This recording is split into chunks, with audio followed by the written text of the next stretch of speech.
strategize together. Let's hear it from an expert. Join the conversation, it's informative and free. You and me, let's talk some strategy.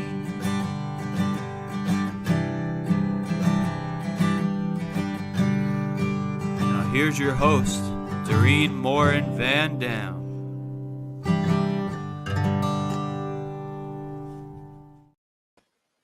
Hey, everybody. Welcome to another episode of Strategy Talks. This is episode number 8 with special guest Kate Payne. For those of you listening to the podcast, welcome. And if you're watching this on the replay, I want to make sure that you know if you put hashtag replay in the comments, we'll know that you're watching it as a replay, and we'll be happy to jump back in and answer any of the questions, whether you are watching this on Twitter or on YouTube, on LinkedIn, Facebook.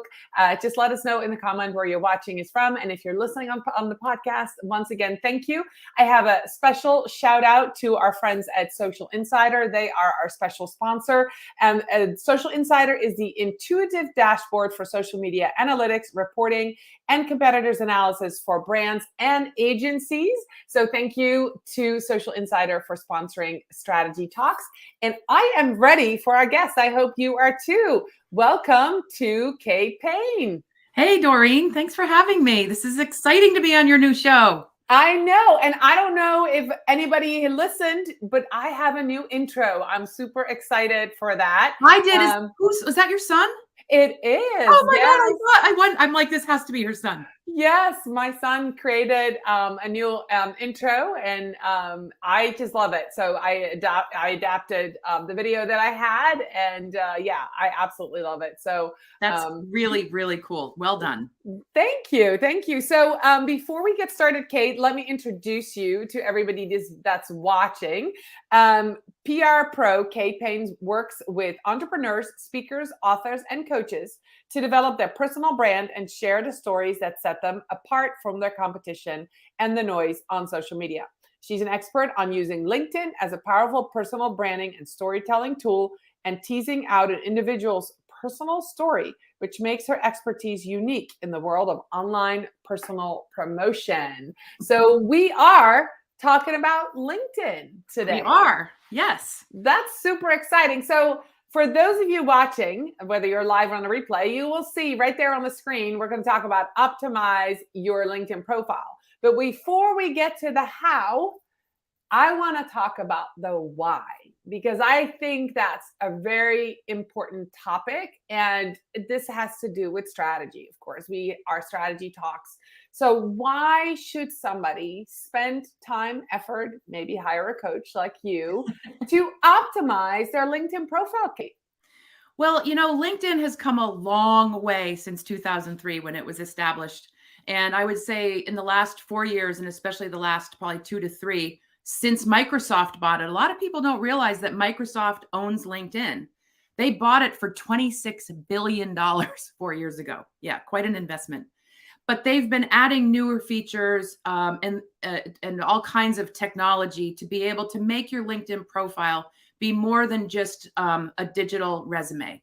LinkedIn is no longer just a digital resume. I mean, this is like where your digital footprint can live online, whether it's, above and beyond. One of the things I say to people when they go, Kate, is being on LinkedIn really worth it? Like, why do I want to be on LinkedIn? Why do I want to pay attention to my presence? And my answer is, have you ever Googled yourself? I'd ask your viewers, have you ever Googled yourself? If they want to answer in the comments. Most everybody has. And if you have a LinkedIn profile, typically your LinkedIn profile will show up first before anything else about you on the internet, even if you have your own website or whatever. So if people go there first and they get to your profile and it's like, nyeh, that's a bad first impression. And, we don't want to be making bad first impressions, because if they land on your profile and it's built out and there's lots of information there, not just your background, not just, your skills, but what's your volunteer work? What's your story? what led you to be where you are now and owning your own business. There's so much more information that can be there that give people like this whole picture of who you are as an authentic, genuine person relevant to your professional expertise. Well, I think this Googling yourself is a great tip, and I have done this with seniors in college. I used to go speak to a class when I lived in South Carolina, and the expressions the assignment would be Google the neighbor sitting next to you, because I didn't want to Google yourself. And the expression of the faces, I wouldn't see what was on their screen, but I would see their faces as it came up. Was pretty funny, right? Yeah. But I would tell people that you have control over what's on there. And the number one, that's exactly what I would always say, is LinkedIn. Go create a LinkedIn profile. So if you're a job seeker, if you're, fresh out of college, or if you're just starting your business, optimizing your LinkedIn profile is actually a really, really smart and a really first thing you should be doing. Like maybe before you get that website up, just exactly as you're saying. Completely agree with you. It's foundational. And in this day and age, it's critical. I'll give you another reason why LinkedIn is so worth paying attention to. So I'm always, I'm a total data wonk when it comes to LinkedIn stuff. I mean, just like all of us who are in social media like you, we are reading and researching all the time, right? Since the COVID pandemic, the daily user engagement on LinkedIn has gone from 18% back in like late 2019 to 48% daily use. That's a huge increase in 2 years. And that's because a lot of us were in lockdown. So people were paying more attention to it. Plus there's the whole great resignation thing. And so people were using it for job stuff, but it's become a tool now that it's a go-to tool. People are going to it all the time. It's not something they go to 2 days a week or 1 day a week or once a month like it used to be.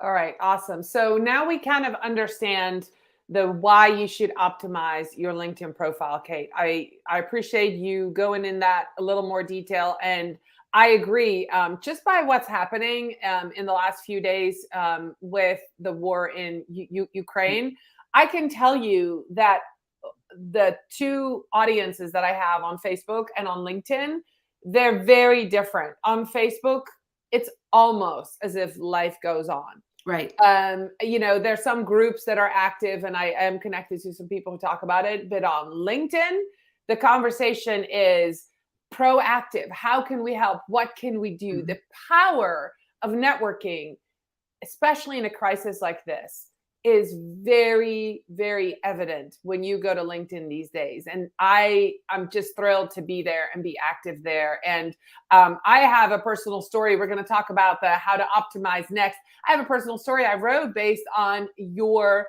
class or your workshop that I took. And I love it. I haven't changed it in like 3 years because I think it was good. And so let's dive into that a little bit. Tell us, what are the most important things say somebody has 30 minutes today, right? They're watching this for 20 minutes. They've got 30 minutes. They're like, okay, I'm on break. I'm going to make myself a salad or a sandwich, and I'm going to do what Kate tells me to do. What can they do? How can people optimize their LinkedIn profile quickly? And then we can kind of do the bigger thing later. Well, I'll give you 3 quick tips. One of them's not so quick because it's the story piece, but it's not as hard as it sounds either. So one thing is you have to optimize your profile using the keywords in the industry you're in. You need to understand what those keywords are within your industry, not just 1 or 2 of them, but understand, like for me on my LinkedIn profile, it's like LinkedIn profile coach, personal branding consultant, LinkedIn profile writer, helping you stand out online. Those are all kinds of different ways I use to describe what I do. And so you have to do a little bit of research on that, and you can do it through LinkedIn or Google. And then like that area under your name is called the headline, and you have 220 characters there. That is a prime place for you to incorporate at least 2 or 3 of your industry keywords. Because if people don't know you by name, they're going to search for you by keyword. Just like when you and I go online to find something we want to know on Google, we type in the keywords that we hope will give us a targeted result. We don't type in generic words. Like I don't just put in personal branding because that would be hundreds of results. So someone who's in a certain field, kind of kind of play around with this, do a little bit of research, go look at other people's profiles of people who are in a similar space than you and see the kind of language they're using. That's a really good way to kind of learn your keywords. So incorporate those keywords into your profile, in your about, in your experience, kind of sprinkle them through your narrative, and have them appear organically. Don't just bullet point them, okay? Because that's seen as keyword stuffing. We don't want to do that. The other tip I would give is to pay attention to your about section. It's the most read section of one's profile. A lot of people don't know what to do with it. They ignore it. And then they put up like 2 lines or they don't put anything. So pay attention to the about section. That's a great place to incorporate a little nugget of your personal story about why you do what you do, so that you're showing that whole person part of you, incorporating why it's relevant to your profession. Can you tell us how many characters you have there? Yes, in the about section, you have 2,600 characters. It's approximately 500 words-ish. So play around, do all of that offline. You know, if you're going to do like, you know, a first draft, hand to paper, fingers to keyboard, do it offline. And the third tip I would give you is to take advantage of the sections that you can add to your profile. A lot of people don't even know they exist. At the top of your profile, there is a button under your name and your headline that says Add Profile Section. And if you go in there, there's 3 categories. Each of those categories has different things you can add. You can add a featured section. You can add volunteer experience. You could add organizations you belong to, courses you've taken, languages you speak, all kinds of things that make your profile optimized. And the more sections you add to your profile, LinkedIn's algorithm ranks your profile higher in search. Wow. So more is better. More is better, but make sure it makes sense. Don't just add these things if they aren't relevant to you. One thing that's really heavily weighted by LinkedIn's algo is the volunteer experience. Okay. So a lot of times people are like, I'm working so much, I don't have time to volunteer, or I volunteered 5 years ago. Put in what you did 5 years ago. But the other thing you can do, this is a little pro tip, is if you're an annual contributor to a cause, put that in as your volunteer experience so that you have some there, because what you do for the cause-based things that you believe in is another little peek behind the curtain as to who you are as a whole person, and not just who you are in your job title. I love that. So basically what you stand for and who you stand for. Yeah, that shows that. It just shows it. It's another little peek behind the curtain of, oh, this person cares about the environment, or this person cares about, you know, rescue shelter dogs or whatever. You know, I mean, those are the kinds of things that you can show, because they also can create conversations. They can be a conversation starter. I love that. I love that. Thank you for that tip. Kate, I want to ask you about giving and receiving recommendations. I read somewhere a while back, and I cannot find the quote. I was trying to look for it this morning, that something like 80-90% of people don't even have more than 3 recommendations on LinkedIn. But then there are some that say the more recommendations you have, the better, the more filled out it is. Yeah. Can you explain a little bit how that works? I haven't really been able to find much research on that. I personally have given a lot of recommendations, and I received, I think I have 40 to 50. Should I keep building that? Is there a limit? Tell us a little bit more, because that's like a mystery to me right now. So that's another aspect of having an optimized LinkedIn profile, is you're letting other people tell your story in their words instead of your own. So it's just like the benefit of a client testimonial on your website. So if you can get a recommendation from somebody on your LinkedIn profile, that also, especially, I've got like 37 or 38. But they go way back to like 2012. And so I thought about taking some off, those older ones. But then again, if somebody just scans through and they see that, they're like, wow, you know, she obviously knows what she's doing. She's had a lot of these recommendations. She obviously knows her stuff. So it's like another form of credibility. So that's one reason you want to do it. Again, it's not one of those sections that shows in your profile. So the only way so if you have no recommendations, it's because you have to reach out and ask people. Now, the best way to do that from an etiquette best practice thing is think about who you would like to get a recommendation from, and then reach out to them by phone or by email. Don't do it through the LinkedIn tool where you can request a recommendation. I think it's better to reach out to somebody first. Say, hey, I'm trying to optimize my profile. I'm looking for testimonials, and I'm wondering if you would be willing to give me a recommendation. Now, what's important is you can only get a LinkedIn recommendation if the person you're asking has a LinkedIn profile. You can't just get a recommendation from somebody who doesn't have a LinkedIn profile. Okay. Okay. And That's then one. and then when you reach out, because I've never reached out through email, that's a new tip for me. Do you give them the link to your profile for easy Yep. access? Yes. Okay. Yes. All right. So what I do is I reach out and I'll say, hey, Joe, you were in my talk the other day and you really enjoyed my talk. Would you be willing to give me a recommendation on LinkedIn about what you enjoyed about my talk? Now, do you see what I did there? I asked him to give me a recommendation for something specific. I'm not just saying, would you give me a recommendation? Most people will be happy. It's easier for them to write a recommendation if they know what the target request is, like what they're going to write about. And it kind of backs up my thing about story, your own personal story, is that if you have people speaking to various skill sets, then that's much more meaningful because instead of just a bunch of, Doreen's great. It's nice to get the Doreen's great.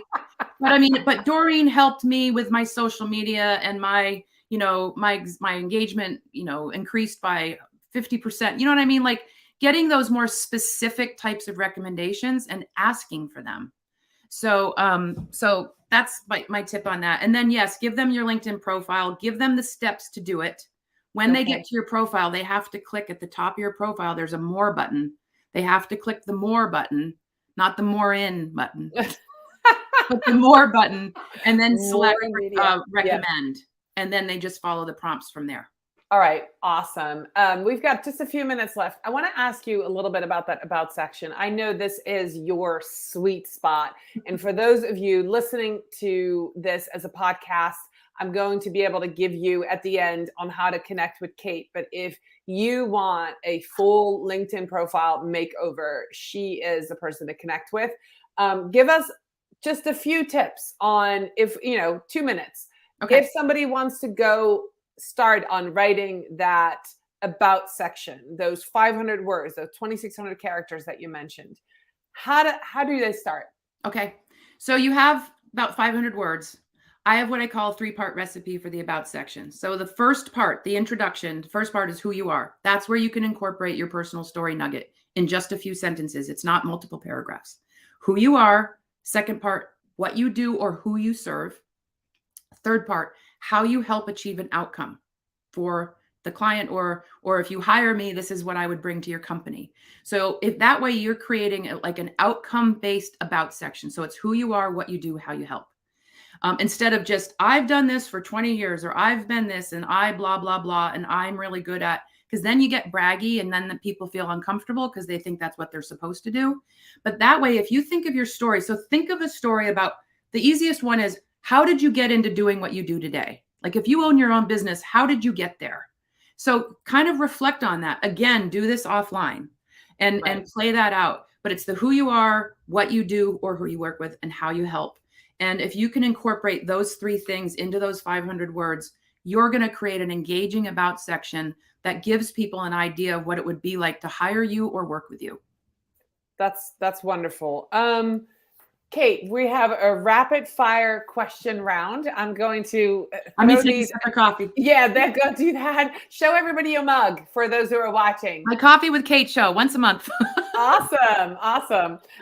So start work late. You were my first interviewer, my first guest. I know. When was that? 2018 or 6 years ago? Oh, it was before LinkedIn Live. I did 10-minute interviews. That's crazy. That's crazy. All right, you ready? Yeah. All right. Start work late or leave work early? Start work late.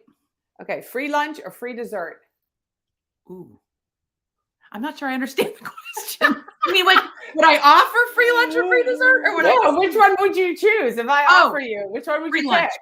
Free lunch. Okay. Physical work or mental work? Oh boy. Mental. Okay. All right. With a little physical mixed in. Yeah. Well, this is just a way to get to know you a little bit better. So next up is, if you want to optimize your LinkedIn profile, connect with Kate Payne. Kate, how can they reach you? What is your LinkedIn? How can they find you on LinkedIn? So they can find me on LinkedIn at Kate Payne, and that's Kate Payne, P-A-I-N-E, like my name right there. So linkedin.com/in/Kate Payne, P-A-I-N-E. You can email me at Kate, K-A-T-E, at standingoutonline.com. That's the name of my business, is Standing Out Online. And those are the 2 best ways to reach me. Awesome. So if you want to optimize your LinkedIn profile, go back and listen to these tips again, get started. And if you get stuck, connect with Kate at Standing Out Online. I want to invite all the listeners and all of the viewers to find our Facebook community. Strategy Talks community is a Facebook group that we're just launching. So come and join the fun. We'll be in there later today.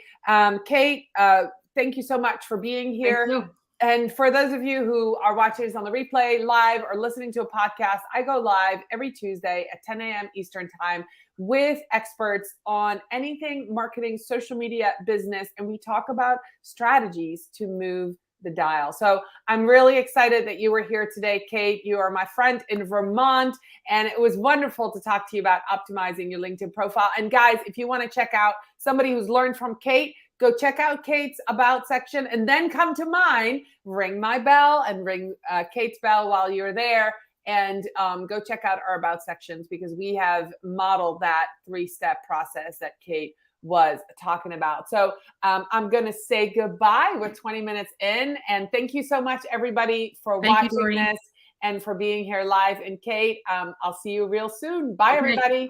Thanks so much. And thanks, Emma, for putting the links in. That's wonderful. Bye. Bye.